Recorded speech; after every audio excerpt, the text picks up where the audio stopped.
Mi chiamo Pier Damiano Peretti, sono nato a Vicenza, in provincia di Vicenza, in Nord Italia, una cinquantina di anni fa. I luoghi della mia formazione sono stati appunto Vicenza, Padova, Vienna e Amburgo. Come musicista mi occupo di interpretazione, sono organista, concertista, di insegnamento, insegno organo alla Università per la Musica di Vienna e di composizione, ed è questa la ragione perché noi oggi ci troviamo e la ragione che mi ha portato anche a conoscere Elisabeth Blank.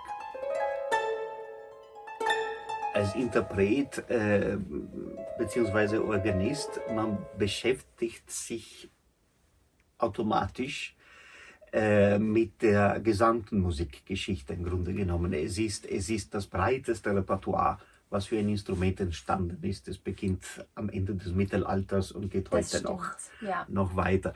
Das führt vielleicht wirklich zu einem 360 Grad musikalisches Denken als Interpret, und ich glaube, in meinem Fall spiegelt sich das auch in der Komposition in bewusste oder unbewusste Weise wider. In einer gewissen Heterogenität, sagen wir so, dass ich in meinem Schreiben, in meinem Komponieren nichts ausschließe. Also ich beabsichtige keine Reinheit der Mitte, sondern ich nehme einfach aus der Musikgeschichte und auch aus der Gegenwart der Musik einfach, was das Stück, was die Interpretin, was der Auftrag, was der jeweilige Ausdruck braucht, sozusagen. Genau, weil auch beim Stück jetzt, das du für mich komponiert hast, nimmst du ja eine traditionelle Form, aber kehrst sie um, also bringst sie auch irgendwie in eine modernere Form oder in eine ungewöhnlichere Form. Kannst du ein bisschen was dazu sagen, vielleicht auch wie du zur Idee gekommen bist? Ja, also die Idee, die von dir kam, die Anregung war, etwas zu machen, was einen Bezug zur italienischen Folklore vielleicht, also zur italienischen Populartradition, Volkstradition. Ich habe einen Wiegenlied aus Lucanien, also ganz im Süden Italiens, gefunden.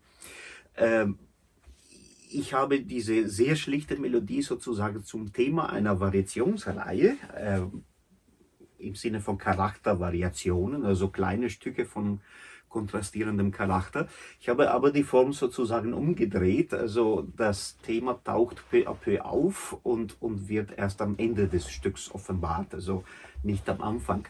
Ganz bewusst fange ich am Anfang so weit wie möglich von dieser Melodie, von diesem Thema an, und im Laufe des Stücks findet eben eine langsame Annäherung sozusagen.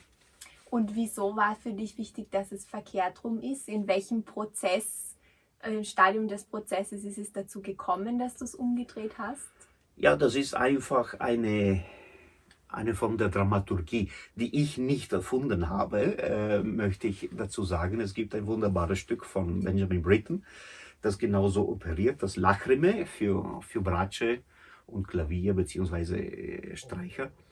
Es ist eine völlig andere Art, mit einem vorgegebenen Thema umzugehen, indem man es quasi enthüllt, peu à peu, wie ein Gemälde, indem man sich eben fast wie in eine langsame Kamerafahrt dem Gegenstand des Ganzen sich annähert. Das war die Grundidee.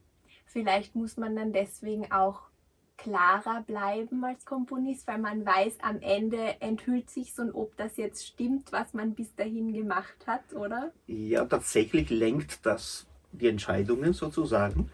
Also mir war es vielleicht nicht bewusst, aber das ist durchaus auch eine Hilfe, ein klares Ziel vor Augen zu haben.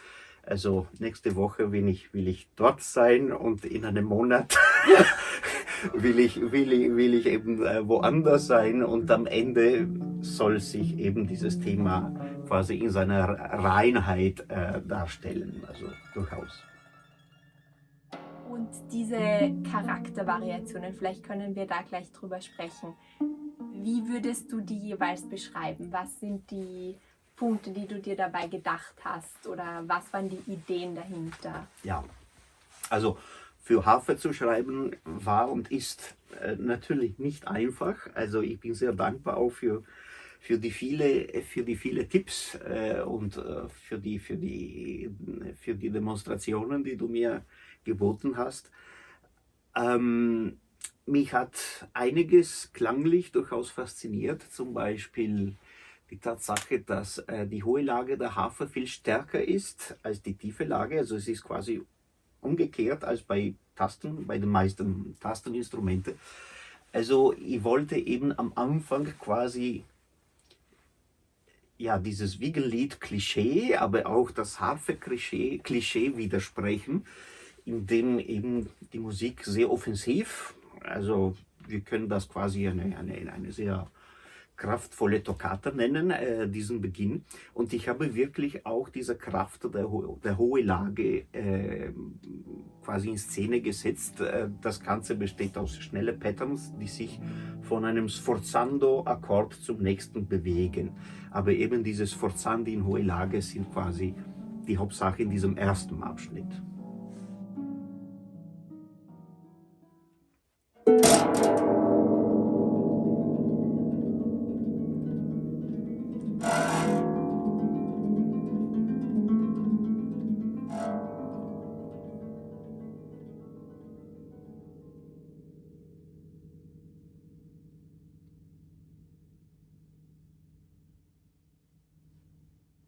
Ja, so Effekte dieser Art, also sogenannte Extended Techniques, kommen im Stück meistens gegen Ende eines Abschnitts. Also es ist auch eine Art, vielleicht zu zeigen, also das hat auch eine Signalwirkung sozusagen fürs Publikum, in dem Sinne, dass die Charaktere, also die Variationen quasi ins Nichts oder wenn wir wollen, ins Irrationelle sozusagen zerfallen am Schluss.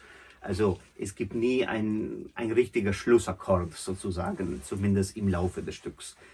Das Ganze zerfällt immer in diese Klanglichkeiten.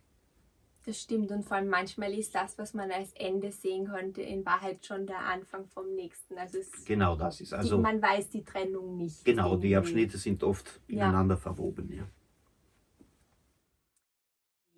Ja, weil der zweite, der ist für mich eigentlich dann schon ein ziemlicher Bruch. Der ist dann doch sehr melodiös plötzlich, aber trotzdem nicht sehr klar, weil die Melodie so verteilt sind alles, oder? Ja. Was war da deine Idee? Ja, dieser zweite Abschnitt, das ist jetzt nach diesem relativ abstrakten Beginn, das ist doch ein Blick zurück auf die Tradition der Harfe, also in der Barockzeit, aber auch, ich glaube, auch sowohl in Bezug auf Cembalo als auch auf Harfe. Man hat diese Schreibweise Style Juté genannt oder Brisé. Also das ist einfach eine Satzweise, die aus einer kontinuierlichen Sechzehntelkette besteht, die aber auf den ganzen Umfang des Instruments verteilt wird. Dabei habe ich ein wenig, wenn wir so wollen, also bei dieser Sechzehntelkette an das Bild der Phileus, also die Spinnerin aus dem alten Griechenland, die den Lebensfaden spinnt, gedacht. Das ist wirklich ein Topos in der ganzen Musikgeschichte auch. Und ich bin sicher, es gibt auch viele Stücke für Harfe aus dem 19. Jahrhundert, Ja. die auf dieses Bild basieren. Ja.